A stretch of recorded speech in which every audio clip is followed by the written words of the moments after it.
So first things first, obviously we need a front sprocket, a rear sprocket, and I've got a very nice custom blue Super Sprox rear sprocket, which I think looks really smart. It's basically two materials here. So around the edge you've got a very lightweight, sorry, in the middle you've got the lightweight aluminium, and then on the edge you've got the harder wearing steel, which basically gives you the sort of best of both worlds, because you can get some sprockets which are all aluminium and they just wear really quickly. So this is supposed to be a good trade-off, and obviously gives you a little bit of weight saving. Obviously DID chain, gone for the standard chain, haven't changed that at all. So it's a standard 525 and a standard length. With one less tooth down in the front, I may need to remove a link, not sure yet. I'll see if I can adjust the wheelbase and chain tension to obviously take up that slight change in measurement. To remove the chain, I've got an angle grinder down there, so that should be fun. I'm basically just going to cut it clean off. You can remove rivets on the chain, pop the rivets out, and basically keep the chain if you want to, but I really don't see the point. It's had its day. I'm just going to bin it. You need a chain riveter. This is a very cheap kit that you can get off eBay or other suppliers. Not overly strong, but I've been assured if you use it in the right way it will work, so hoping that goes well. To measure the chain, when you're basically putting the plates on the chain and trying to get the plates to be exactly the same as they are on all the links, you need something to measure it. So what I've got is a little electrical measuring device, measuring clamp I think it's called, and that will enable me to just make sure that the plates, when I compress them, are basically at the right thickness. The sprocket, I'm going to go with some new bolts. So I've got these very nice black anodized titanium bolts to go around here, so that should look pretty smart. And also when you take the front sprocket off, there is a lock washer. Basically what you do is you fold over the edges of this washer, and it stops the front sprocket from turning once you've tensioned it up. Okay, so first things first, what you basically need to do is undo this bolt here. Just loosened it off already.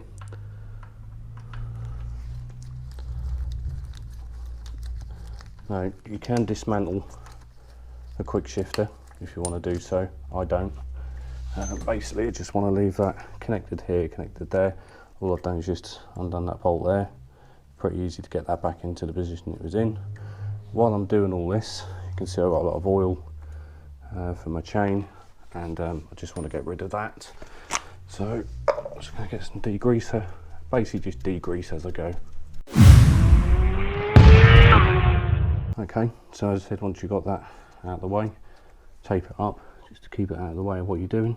I want to get these bolts out here to hold the front sprocket cover on. So again, like all BMWs, you are going to need a good set of Torx drive. Too sure exactly what one this is, but yeah, they vary, so you just need like a range of. Okay, so I've cleaned up a little bit, trying to get things out of the way to not obstruct what I need to do next. The next thing to do is a really difficult thing in my opinion, because I've tried this once before and ran into this exact problem. I've basically just got to get this nut loose, which sounds dead simple. You've got a lock washer here, you can see it's been folded over. So what I now need to do is just gently get a flathead screwdriver and a little mallet, and just gently work this back until the plate is flat, and then that will enable me to obviously release this, and there'll be a technique on how to do that.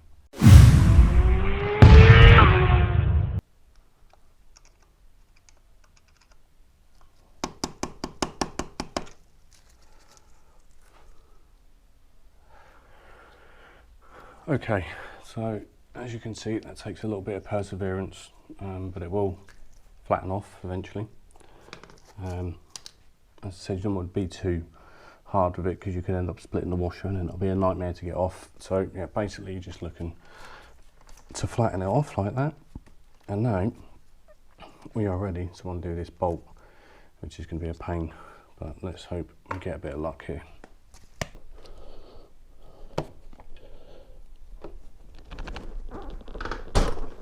There we go, we got it.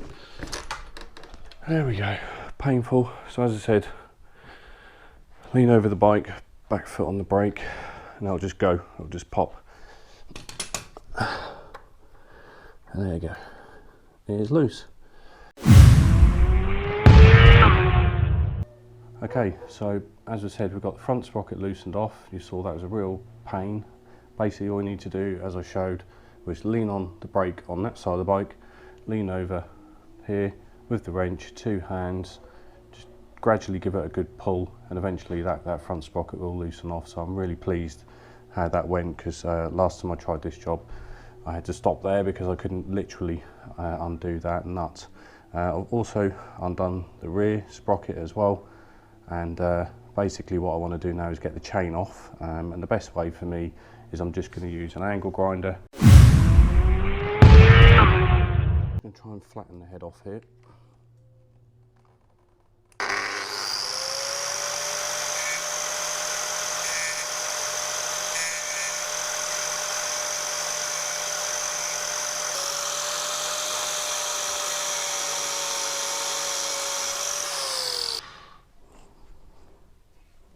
Okay, that has definitely weakened that plate up, so hopefully I'll have a bit more luck getting it off now.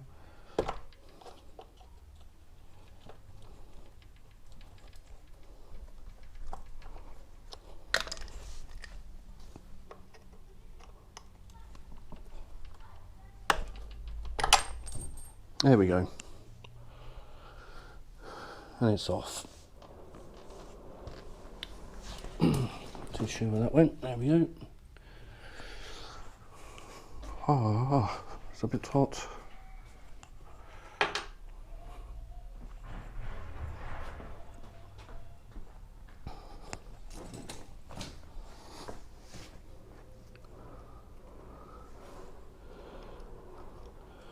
As I said, I just flattened them heads off really. It probably just needed a bit more encouragement. And now, just push them out. Get that link out.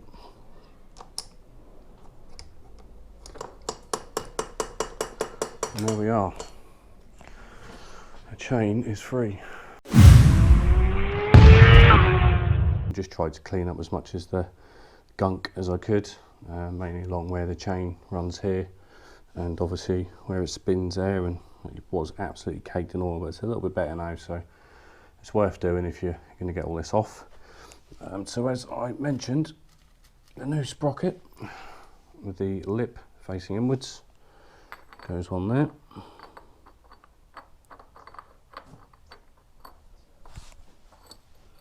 Like so. Nice and snug. And your crush washer, lock washer. And them little teeth should lock in. Yeah, see that? They've got little teeth there.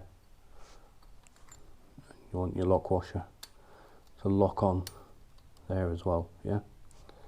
And then the bolt can go back on, and at the end of this we'll tension that up.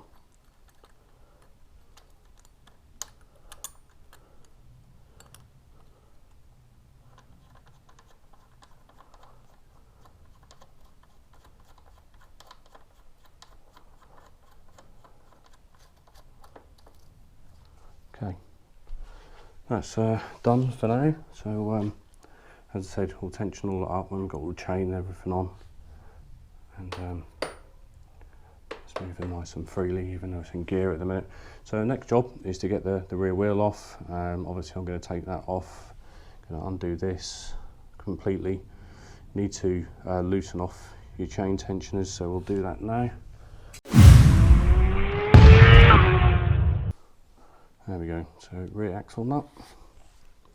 Right, it's important, from what I've been led to believe, that you need to remember the order if everything comes off. So we've got the rear axle nut and the washer, pretty basic. What I've also done to help this process, you need to get the axle out. I've propped the rear wheel up with bit of timber and a reel of tape, and I'm just going to get this axle out. So let's do that. Okay, so I managed to drive the axle back through that way. Obviously had to take off the nut, which then had the washer, and then there's a spacer which goes in here for when you are tensioning your chain and use your chain adjuster. On this side, I've just paused where I was. So as I said, really just use a basic mallet, give it a few whacks just to get it out a little bit, and then use the screwdriver just to lever it out a little bit more, and then obviously got hold of it and gave it a good pull. So as you can see, there it is. Still got the grease on it. I would like to re-grease it. I don't have any grease at the minute, but it's fairly well greased up, so I'm not too fussed. If it was dry as a bone, I'd probably pause the video and go buy some grease and give it a good greasing, but that'll do for now until I do the next chain. So now I need to remove the rear wheel. There's probably some spacers in here somewhere, maybe there, and to do that I'm going to need to lift the rear brake unit away from the rear wheel.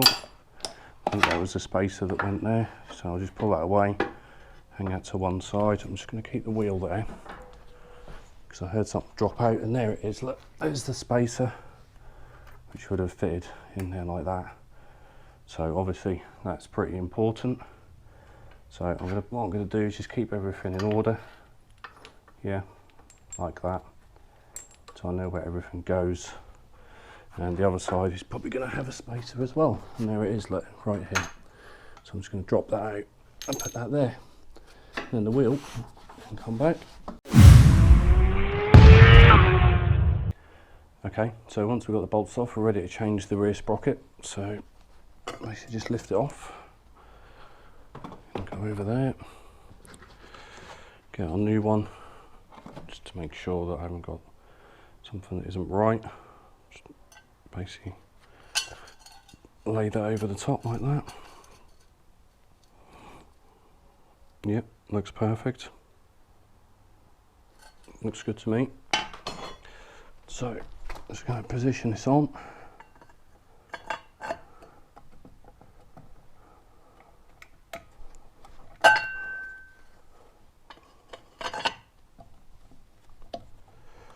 Okay, that looks like a good fit.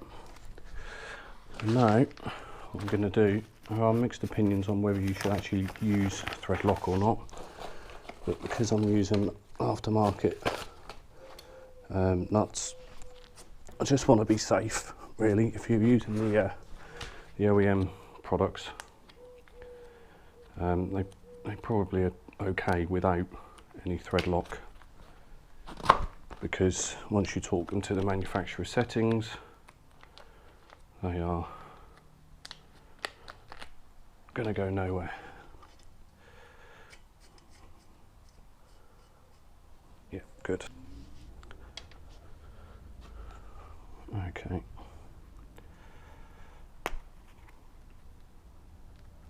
So I'm just going to smear some of that on.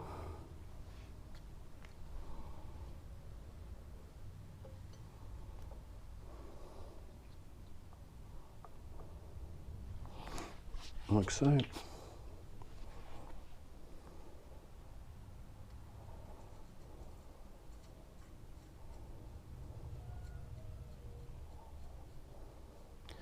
So don't tighten these up straight away.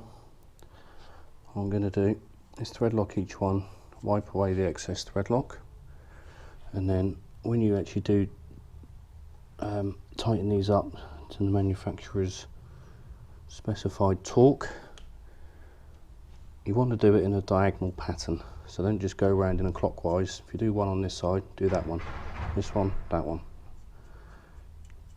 and that will just ensure that the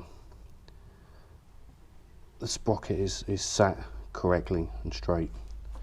The specified torque that I've found from the service book and from what I've read online is 110. So I've got this set to 110 Newton meters now, and I'm just going to torque this up.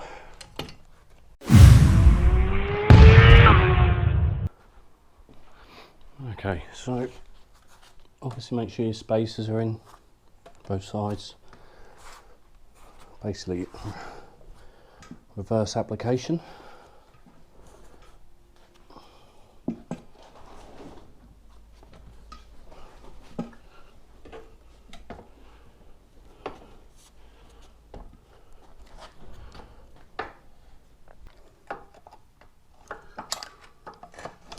There we go. So as I said, you just got to open your pads up a little bit to get your caliper back on. And there we go. That is roughly lined up. Let's get the axle. And I'm assuming this is going to be a nightmare, although it looks like I've got it pretty well lined up. So let's try. Have a look through. I'll tell you what, I think I've got that spot on. Do a bit of luck here.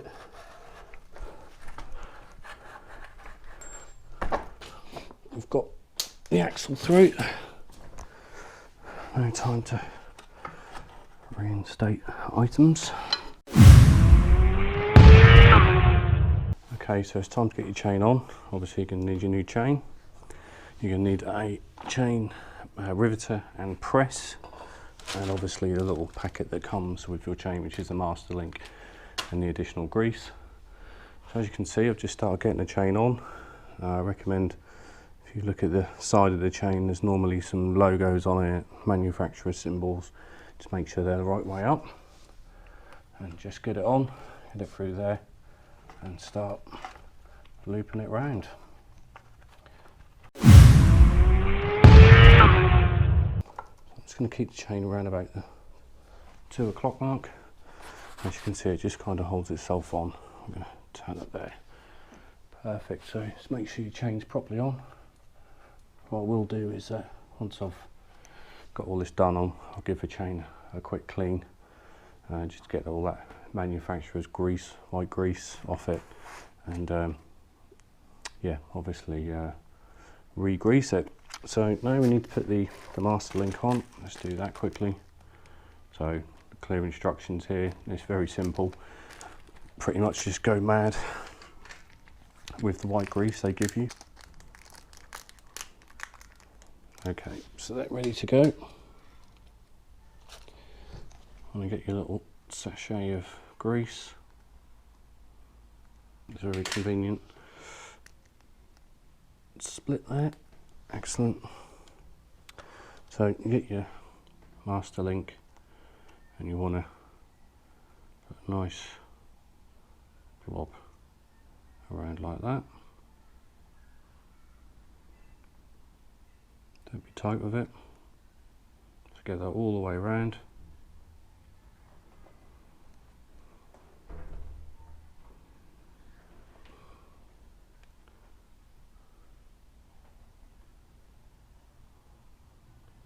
Just get that nicely all the way around. And then you get your O-rings. And you pop them on.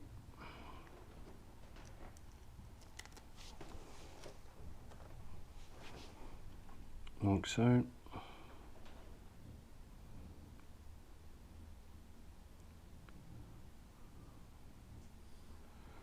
And just give them another little going over with some more grease.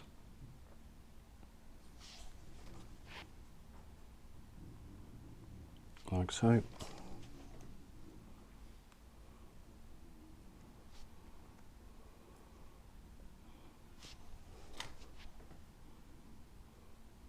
Basically just want to make sure they're absolutely covered. And that is ready to go on now. So what I'm going to do is just push that through the back here. Like so. And then once the 2 spindles are through, grease them up.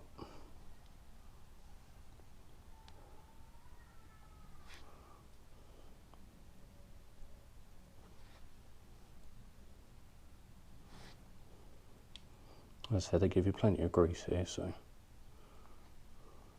you know, pretty much go mad with it. The more the better. There we go.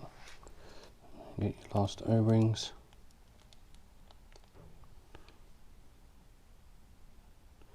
They are completely symmetrical. I was just checking whether they were different on either side, but they're not. Press them on. More grease.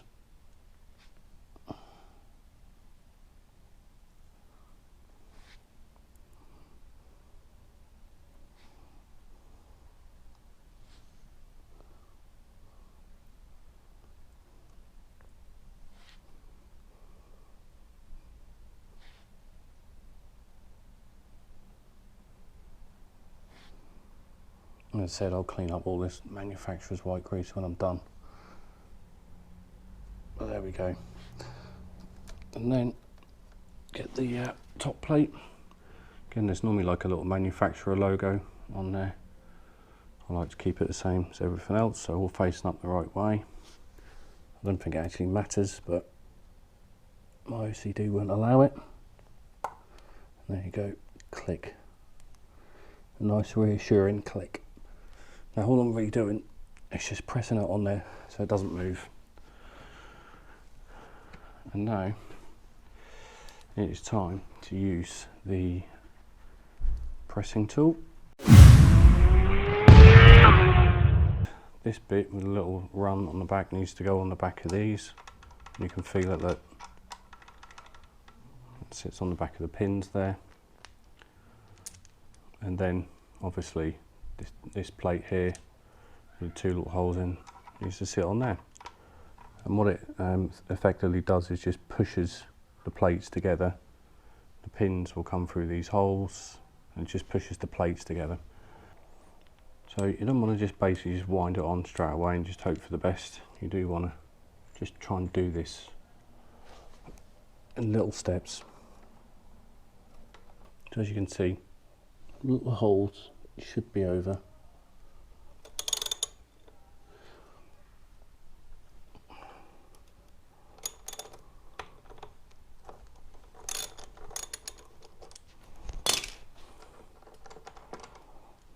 You can see, look, you can see the little pins are starting to make their way through. So basically what I'm looking to do is get these pins so just sitting proud of that front plate. Okay, so they look pretty flush now. This one's starting to poke out a little bit, this one's nearly there. So what I'm going to do, I'm just going to start taking some measurements now. 19, 19, and our master link is 20.5. So I want to try and get that as close to 19 as I can. Okay, so I've basically pressed these two plates together with the pressing tool and riveter. As you can see, the little pins here are now sticking out, and they're proud of this plate. So that basically is spot on because I measured it, and these were 19 and this was pressed to 18.9 millimeters. So you're talking 0.1 of a mil out, but that is well within tolerance and about as accurate as you can hope to get it. So all you need to do now is you need to kind of splay these pins a little bit. So this same device, you get rid of your pressure plates and you just need the anvil that's got a little divot on the back that will actually sit in the back of one of them pins. Yeah, so you can see it's got a divot and that just covers one of them pins and that goes on the back. You then need this pressing riveter device. Basically just put the spring on it and you can see it's got like a domed head on it with a ridge that runs all the way around. And what you're trying to do here is press that in there so it splays the pin and this outer little rim sits flush in there.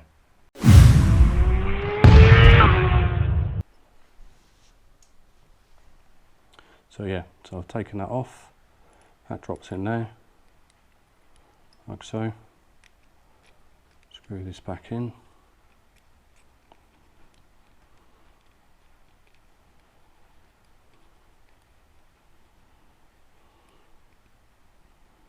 You'll see it just poking out the bottom there.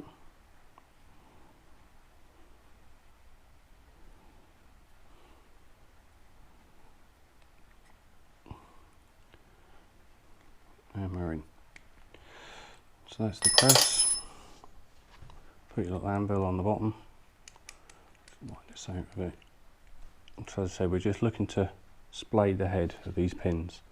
So put your anvil on the back.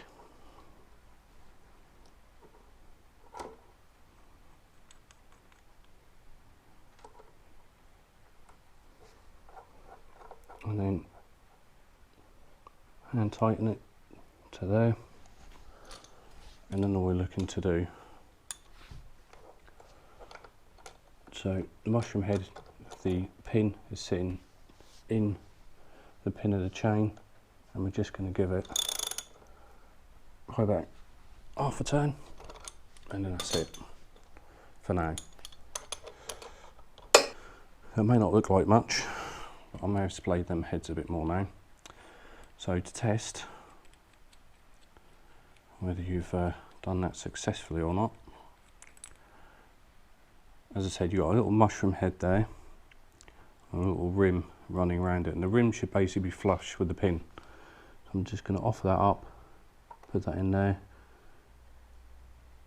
I wouldn't quite say that was flush, nearly there. Again, same with that one. So I'm just going to repeat the process that we just done.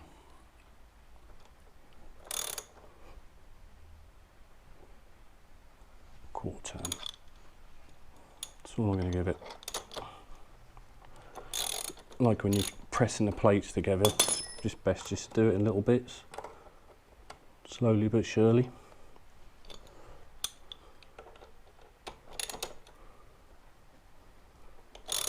And just a quarter turn, that's it.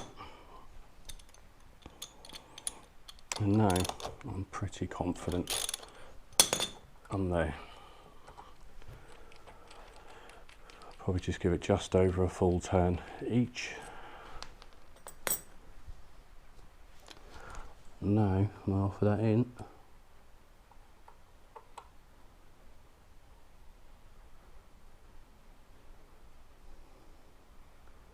That is pretty much in there, nice and snug. I can do that and it just stays there, so you know that that is splayed. The pin, and because it's splayed the pin, the little plate cannot come off. There you go. That is proof that it is splayed and it's sitting snug. I'm looking at it and it's nice and tight against the pin and the chain, so I'm happy with that. And that is the chain done. Okay, so I'm all done now. Everything's been put back together in obviously the reverse order. I've torqued the front sprocket nut up to the manufacturer's recommendation of 125 Newton meters. Obviously done with a torque wrench, and basically just have a quick look over everything you've done. The final checks you can do for the chain. So obviously I showed you how to use the riveting tool. Basically when you splay the heads of the pin for the chain, or flare the pin as some people refer to it, you need to measure the diameter of them pins. So as you can see here, I've got my master link pins. I've flared them, splayed them, whatever you want to call them, and basically I'm just going to measure them. And these measurements should be in accordance with the manufacturer of the chain, as they do give some specific sizes for the pin and how much it should be flared. If you can't find that, then basically just measure one of these pins on the normal link of the chain and just compare that against your master link flare, and they should be roughly about the same. But as I said, most manufacturers will give you guidance on how much you should flare the pin,